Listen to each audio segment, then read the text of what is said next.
આજ રોજ પાટણ કલેક્ટર કચેરી ખાતે પાવર ગ્રીડ વીજ કંપનીના વિરોધમાં પાટણ તાલુકાના ખેડૂતો દ્વારા આવેદનપત્ર આપવામાં આવ્યું હતું। ત્યારે પાટણના ધારાસભ્ય કિરીટ પટેલ, ચાણસ્માના ધારાસભ્ય દિનેશ ઠાકોર અને મોટી સંખ્યામાં ખેડૂતો જોડાયા હતા। આ ખેડૂતોને યોગ્ય વળતર મળે તેવી કલેક્ટર સમક્ષ રજૂઆત કરી હતી। વધારેમાં ખેડૂતે જણાવ્યું હતું કે જો અમને ન્યાય નહીં મળે તો અમે અગાઉના સમયમાં ગાંધીનગર ખાતે ગાંધીજી ચિત્રા માર્ગે વિરોધ કરીશું। Star news 7 Patan. જ્યારે પાટણ જિલ્લામાં ધાબળા નાખી રહી છે ત્યારે ગુજરાત સરકારની ગાઈડલાઈન પ્રમાણે ધાબળાનું ફાઉન્ડેશન ભરાઈ જાય ત્યારે એને 40% રકમ ચૂકવી દેવી પડે છે, પણ આજે 80% કામ થઈ ગયું છે તો બી એણે 1 રૂપિયો ચૂકવ્યો નથી।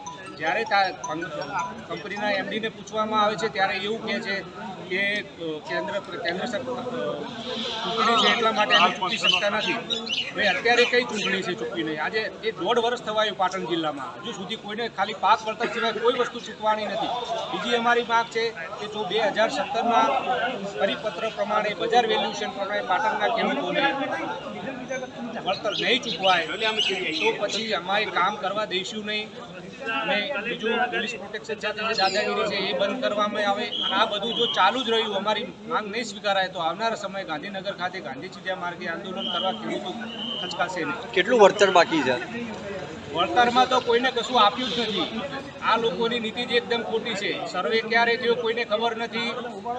ગામે ગામ કંપનીનો કર્મચારી જઈ અને પર્સનલ ખેડૂતને મળીને બોલાવે, તને આટલા મળશે, તને આટલા મળશે। આ રીતનું એક ષડયંત્ર ચાલે છે, કોઈને માહિતી જ નથી। ખાસ કરીને નામ સુભાષ એટલે